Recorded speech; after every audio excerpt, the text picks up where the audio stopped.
Quando uma mulher é morta por feminicídio, o crime atinge toda a família, mas os maiores impactos recaem sobre quem fica, os filhos, que na maioria das vezes são menores de idade. Estudos mostram que essas crianças vivenciam rupturas emocionais devastadoras, medo, confusão, sentimento de abandono e um luto traumático. A jovem Jaiane Lemos, de 27 anos, foi morta em Porto Velho e deixou uma filha pequena, que agora está sob os cuidados da família. Conversamos com a mãe da vítima, Dona Rosa, sobre a dor da perda, o impacto na vida da criança e a luta por justiça. A Jaiane sempre foi uma filha obediente, muito boa comigo. E como mãe, ela era uma mãezona. Cuidava da Isis, a dedicação dela foi totalmente para a Isis. E como filha, minha filha sempre foi maravilhosa, estudiosa, dedicada. E a minha rotina mudou totalmente. Parei de trabalhar para me dedicar totalmente a neném.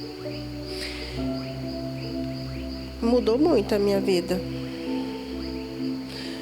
Eu não vou dizer que foi para pior, porque eu sinto muita falta da minha filha, mas ela deixou um bem que está me deixando viva, é ela.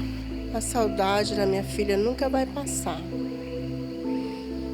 E para ser aparado, eu acho que não existe, só Deus na nossa vida mesmo.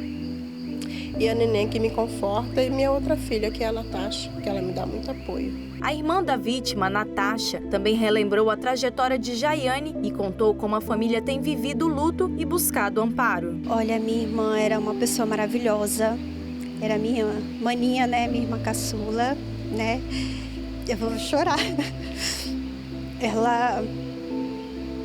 Eu ajudei minha mãe também, ficava com ela, né, enquanto minha mãe saía para trabalhar, quando era mais nova.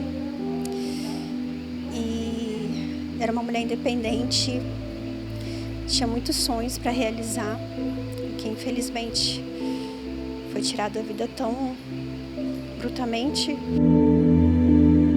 A neném ficou bem assustada, a gente via que o rostinho, sabe, o olhar dela bem assustado, assim. As primeiras noites foi bem difícil, porque ela tinha o costume de dormir com a mãe dela, né? Então ela tinha o costume da casa dela, né? Então ela, nos primeiros dias, ela ficou bem, assim, bem assustada, bem enjoadinha, sabe? E foi bem difícil pra gente, porque doía muito, né? Porque a gente olhava o rostinho dela e... O feminicídio é uma forma extrema de violência de gênero, mas quando uma mulher é assassinada, quem mais sofre além dela? Muitas vezes, os seus próprios filhos, meninos e meninas que perdem não só a mãe, mas também vivenciam um trauma profundo de abandono, insegurança e medo. Pesquisas apontam que filhos do feminicídio ficam mais vulneráveis ao abandono escolar, à ansiedade, à agressividade, o isolamento social e distorções emocionais. A ausência de políticas públicas consistentes agrava ainda mais esse cenário. E quando o autor é o pai, algo comum em mais de 60% dos casos, o trauma dobra. A criança perde a mãe e imediatamente também perde o pai. Preso, foragido ou afastado. A literatura chama isso de luto duplo, quando há duas perdas profundas ao mesmo tempo. É algo muito triste, porque quando você vê uma mãe que foi assassinada e que ela tem filhos, aí uma pergunta, quem cuida dessas crianças? Porque o assassino dessa mulher vai para o presídio, lá ele tem todo o cuidado, ele tem um amparo do Estado. Enquanto essa mãe, essa família, né, porque eu digo mãe porque morreu a filha, então a mãe também fica com problemas e ela não tem apoio psicológico, ela não tem um psiquiatra que dá o atendimento. Alguém pode falar assim, não, Ana, tem sim, os postos de saúde tem, e aí você consegue chegar até lá?